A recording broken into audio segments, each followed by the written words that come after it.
Hello friends. तो कैसे हो आप सब। तो आज की इस वीडियो में पढ़ेंगे हम drug used in Parkinson disease and Alzheimer disease. ठीक है, तो आज ये दो डिसीज़ पढ़ेंगे। पार्किंसन डिसीज़ क्या होती है, अल्जाइमर डिसीज़ की क्या होती है। तो देखते हैं सबसे पहले क्या होता है हमारा पार्किंसन डिसीज़। ठीक है, तो पार्किंसन क्या होता है, पार्किंसोनियम भी कहते हैं जिसे हम। तो ये क्या होता है, एक एक्स्ट्रा पिरामिडल मोटर डिसऑर्डर होता है। इसमें क्या होता है, due to degradation of dopaminergic neuron की वजह से। ठीक है, इसमें सस्टेनिया नाइग्रा जो पेरिस कैप्चा होती है वो रिजल्ट कर देती है। उसका क्या होता है, डोपामिन की इफिकेंसी की वजह से होता है। ठीक है, तो ये हमारा 2% पॉपुलेशन में ये हमारा कॉमन है पार्किंसन। ठीक है, अभी तक 2% पॉपुलेशन में पाया गया है। और इसमें क्या हो जाता है, इम्बैलेंस हो जाता है डोपामिन और एडेनिक न्यूरॉन के बीच में। ठीक है, और ये क्या कॉज करवाता है, हमारा ट्रीमर, जॉइंट डिस्टर्बेंस, राइजिडिटी और ब्रैडीकाइनेसिया। ठीक है, इससे क्या हो जाता है, रेस्टिंग ऑफ ट्यूमर फेल्स हो जाता है, रोलिंग मोशन ऑफ हैंड हो जाता है, और गैंट डिस्टर्बेंस में imbalance and loss of righting reflex हो जाता है, एंड रेजिस्ट द मूवमेंट क्या हो जाती है, हमारी कम हो जाती है, और slow on set of movement हो जाती है। ठीक है, और इसका मोड ऑफ एक्शन क्या होता है, पार्किंसन कैसे होता है। तो पार्किंसन नॉर्मल पर्सन में, तो अगर नॉर्मल पर्सन है तो उसमें क्या होता है, डोपामीन और एसिटाइल कोलिन का बैलेंस क्या हो जाता है, इक्वल रहता है। मतलब जितना मान लो कोई बांट है उसके ऊपर कोई, और इधर एसिटाइल कोलिन है, एक बीच में एक डंडा लगा हुआ, तो ये दोनों का लेवल क्या होता है, इक्वल रहता है। ठीक है, यहाँ पर डोपामीन और एसिटाइल कोलिन का। तो और पार्किंसन की कंडीशन में क्या होता है कि पार्किंसन की कंडीशन में इम्बैलेंस हो जाता है डोपामीन और एसिटाइल कोलिन में। क्या हो जाता है, इसमें डोपामीन का तो लेवल ज़्यादा बढ़ जाता है लेकिन एसिटाइल कोलिन का लेवल हमारा घट जाता है। तो इसकी वजह से क्या होता है, हमें पार्किंसन होने लगता है। ठीक है, तो क्लासिफिकेशन क्या है पार्किंसन का। अब पार्किंसन का classification drug acting in brain dopaminergic system पर। ठीक है, तो इसमें डोपामिनर्जिक प्रीकर्सर हैं और पेरिफेरल डीकार्बोक्सिलेज इनहिबिटर हैं जो एसिटाइल कोलिन। तो सबसे पहले इसमें जो डोपामिन पर डोपामिनर्जिक सिस्टम को इनहेंस करती हैं ऐसी ड्रग, या उसको रिड्यूस करते हैं। तो डोपामिन प्रीक्सेसर जैसे लीवाडोपा है। ठीक है, और पेरिफेरल डीकार्बोक्सिलेज इनहिबिटर हैं कार्बिडोपा और बेंजोएल्डिहाइड, और डोपामिनर्जिक एगोनिस्ट है हमारे ब्रोमोसिप्टिन और रोपिनोजोल और प्रामीपैक्सोल। ठीक है, और माओ इनहिबिटर हैं जो एंजाइम होता है उसको ख़त्म कर देते हैं, जैसे सेलेक्टिव रोजागिनिन है, और COMT इनहिबिटर है, एंटाकैपिन और टोलाकीपॉन। ठीक है, जिससे तो और लास्ट इसमें ग्लूटामेट NMD रिसेप्टर एंटागोनिस्ट, और जैसे इसमें हमारा कौन सा है, अमांटेडिन। तो ये हमारी क्या है, किसकी drug acting brain dopaminergic system पर जो एक्ट करती हैं। ठीक है, अब दूसरी होती हैं drug acting brain cholinergic system पे। तो इसमें सेंट्रल एंटी कोलिनर्जिक्स हैं जो हमारी ट्राईहेक्सिफेनाइलिन है, जैसे बेंजाएक्सोल है वगैरह। ठीक है, प्रोसाइक्लिडिन वगैरह है, और पिप्रिडिन वगैरह। ठीक है, और एंटी हिस्टामेटिक है जैसे ओप्रेरिन है, प्रेमेथाजीन है। ठीक है, अब इसमें किसी भी एक ड्रग की फार्माकोलॉजी पूछी जाएगी कि आपसे एंटी पार्किंसन ड्रग की यूज या drug use in anti Parkinson disease.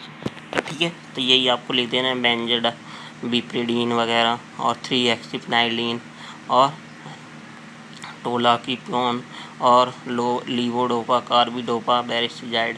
तो मेन ड्रग इसमें लीवोडोपा और कार्बिडोपा है। ठीक है, जो हमारे किसको, पार्किंसन को ठीक करती है। तो लीवोडोपा क्या होती है, ये प्रीकोसर होता है डोपामिन का।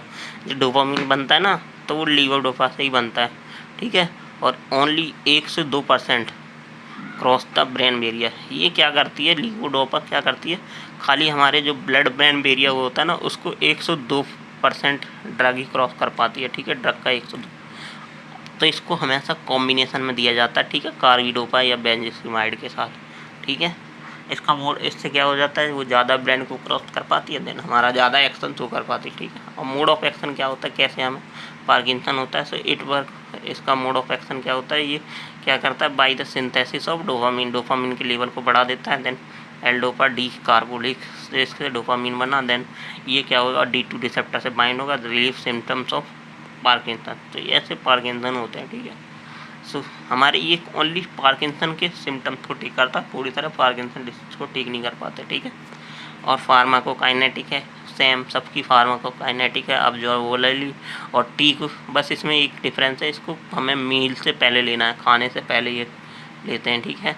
और ये distribute in brain and half life इसकी कितनी होती है, 1 से 2 घंटे होती है। और मेटाबोलाइज कितना होता है by the Mao A मोनोअमीनो oxidase A और MAO B mono oxidase B enzyme की मदद से ब्रेन और लीवर में क्या होते हैं हमारे मेटाबोलाइज होते हैं, देन यूरिन के थ्रू एक्सक्रीट हो जाते हैं। फार्माकोलॉजिकल एक्शन क्या है, सीएनएस पर ट्रीट पार्किंसन को ट्रीट, सीएनएस पर तो इफेक्ट कार्डियोवास्कुलर पर बीपी को इंक्रीज कर देंगे, कॉक्स हाइपोटेंशन, और सीटीजेड पर बाइंड करेंगे डीए रिसेप्टर के साथ, डोपामिनर्जिक रिसेप्टर के साथ, और कॉज करेंगे वॉमिटिंग एंड नोजिया, ठीक।